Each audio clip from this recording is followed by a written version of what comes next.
Fox News contributor Ari Fleischer and former senior advisor to President Trump, Stephen Miller, and Congressman Byron Donalds is right here on set with us in New Hampshire. How are you? Good to see you. I'm doing good. How are you? I'm good. Okay, analyze tonight. What do you see? Big night for President Trump. Look, this thing is over. We know this. This was going to be Nikki Haley's biggest opportunity. She's 10 points down with 50% of the vote in. This is like when you start off on those roller coasters, Sean, and you start really low. That's where she started, 1-2%.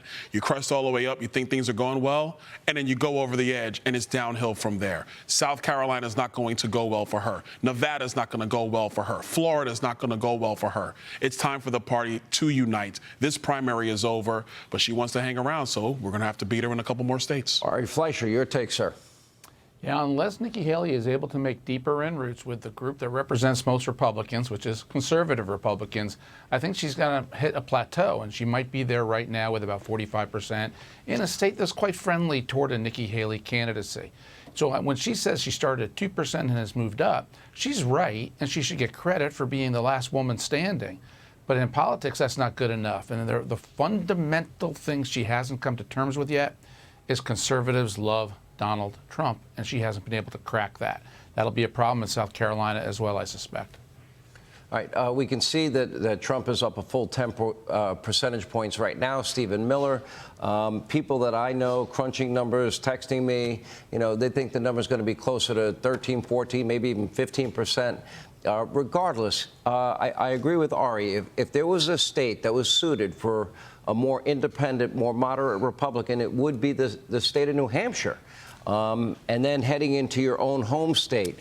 4 years from now, there's going to be an open primary. Does Nikki Haley, if you're a campaign manager and you want her to be president one day, does she look at the idea of maybe losing her home state right now down 30.2%, Real Clear Politics average? Does she take that risk and continue, or is it better to say, I'll come back in 4 years and I think I'll have a better opportunity?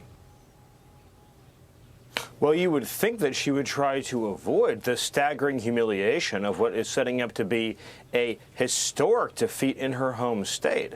And as your other guests have mentioned, New Hampshire was where she bet everything. It would have been the perfect state for her. And not only is she going to lose by a significant double-digit margin, but she's going to lose despite the fact that a record number of unaffiliated and Democrat voters participated in the primary.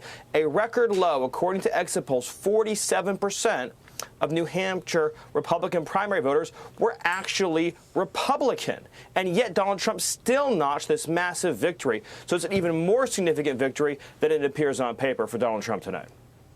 Yeah, I agree. I got to tell you, so as you go from here, if you're Donald Trump, do you start beginning the transition to a general campaign against Joe Biden? I would like to see more focus on Biden than maybe Nikki Haley. I don't think it's going to be necessary in the next two states. Well, I totally believe that's what needs to happen.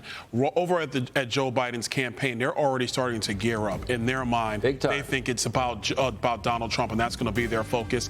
That needs to be the focus of the Republican Party in the Trump campaign. It's about November, Sean. The primary contest is over. Do you think it's over, Ari Fleischer? 10 seconds. I don't think it's over, but I think Donald Trump missed an opportunity tonight in that speech. He should have gone after Joe Biden and ignored Nikki Haley. And those are opportunities you don't get too often. Set his sights on Biden. That's a smart thing for Donald Trump.